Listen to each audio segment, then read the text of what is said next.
shirka golaha iskaashiga dawlad goboleedyada dalka ayaa maanta waxa uu si rasmi ah uga furmay magaalada Kismaayo ee caasimadda ku meel gaarka ah ee dawlad goboleedka Jubbaland.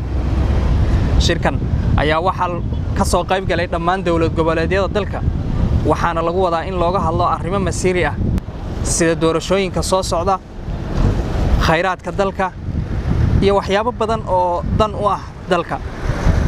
Haddaba sidee u arkaan shacabweynaha ku nool dawlad goboleedka Jubbaland shirkan maxaa laga filan karaa waa kuwan qaar ka mid ah shacabweynaha ku nool dawlad goboleedka Jubbaland gaar ahaan magaalada Kismaayo oo aan wax ka weydiinay sida ay u arkaan iyo fikirkooda ku aadan shirkan dawlad goboleedyada dalka ee maanta ka furmay magaalada Kismaayo.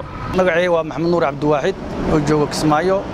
shirkan ku shirayaan maamul goboleedyada dawlad goboleedyada Jubbaland waxaan u arkaa horumar, waxaan u arkaa in ay ka soo bixi doonaan war wanaagsan ummadda Soomaaliyeed u roon, qaasatan Jubbaland u roon, nabadgelyada iyo horumarka lagu hadli doono wax badan ay ka soo bixi doonaan. saas ayaan u arkaa insha Allah taala. magacaygu waa Waas Cabdullaahi Siraad Cabdi. aad iyo aad baan ugu mahadcelinaynaa bahda saxaafadda. waxaan ka filanaynaa shirka maanta ka dhacaya maamul goboleedka Jubbaland. waxaanu ka filanaynaa wax aad iyo aad u wanaagsan, wax ummadda Soomaaliyeed iyo dadka Soomaaliyeed dan u ah, wax Soomaalida burburtay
u arkaa shirkan ka furmay maanta magaalada Kismaayo.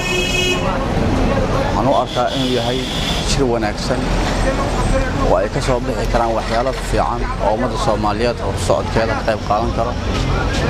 waliba waxaan rajaynaynaa insha Allah taala waxyaalihii dadaha wuxuu dhaxayaa federaalka iyo dawlad goboleedyada waliba khaasan Jubbaland inuu turxan bixiyo oo xal fiican u noqdo ummadda. taasna aad u rajaynaa. daawadayaal kuwaasi waxay ahaayeen qaar ka mid ah shacabweynaha ku nool magaalada Kismaayo waxayna ka hadlayeen sida ay u arkaan shirkan maanta ka furmay magaalada Kismaayo.